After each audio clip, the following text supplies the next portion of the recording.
Good morning. My name is Ralf Friedrichs. I am an author, an addiction recovery coach, a life coach, and the host of this show, to Take Your Life Back Today radio show. You can see a video version of this if you go to YouTube under channel Take Your Life Back Today show. Here are some signs that you might care too much. 5 signs. Obviously, this world could benefit greatly from more kindness, more compassion, because frankly, we live in a pretty egocentric times.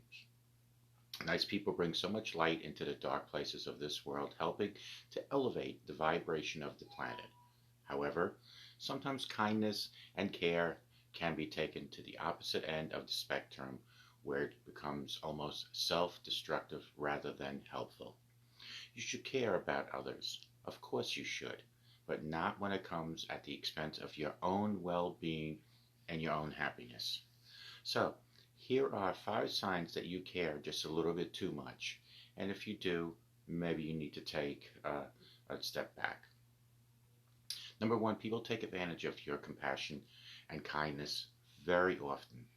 The moment you start putting others' needs above your own needs, people will start to notice and expect a royal treatment from you at all costs. Having a backbone doesn't mean you don't have to have sympathy for others. It means that you have struck a perfect balance between looking out for people while also taking care of your own needs.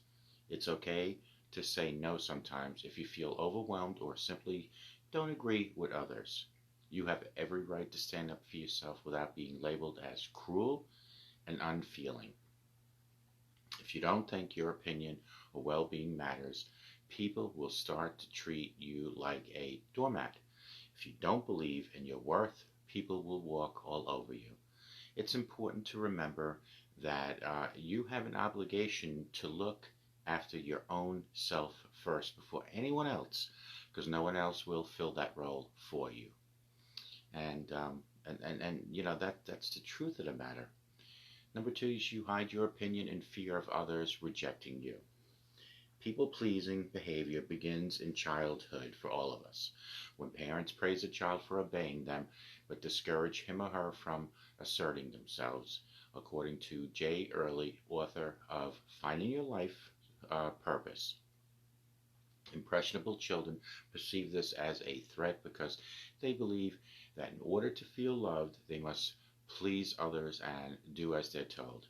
Otherwise, they will be shunned and scolded for realizing their own needs have not been met by blindly following others' orders.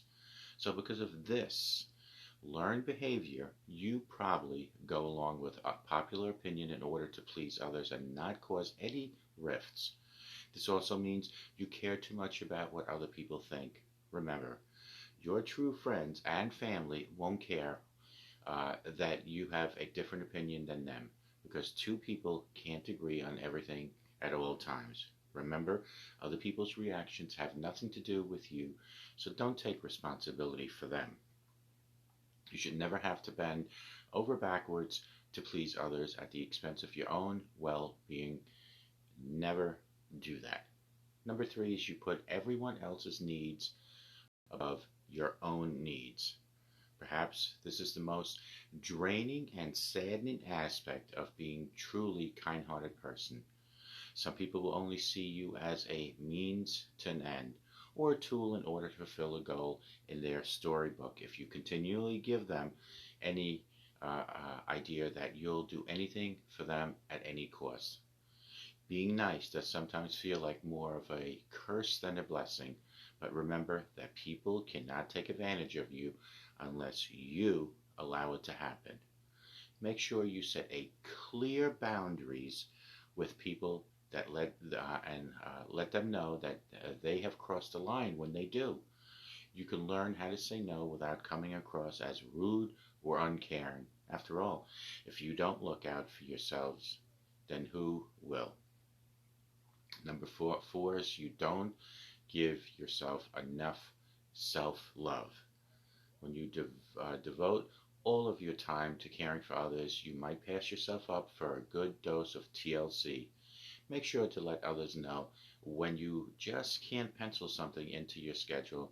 Only commit to obligations that you feel certain that you can follow through with.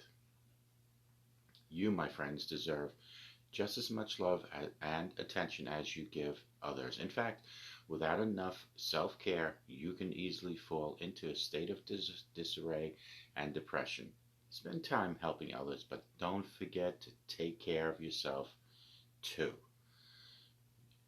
You yourself, as much as anyone in the entire universe, deserve love and affection. And Buddha wrote that.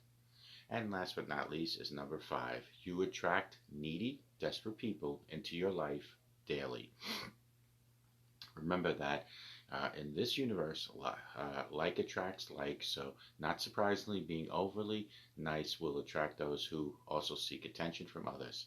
In a way, becoming a doormat for others is self because deep within you, and you look to others to fill a void that you have not filled yourself. You have not discovered your true self-worth, so others can't possibly recognize it either.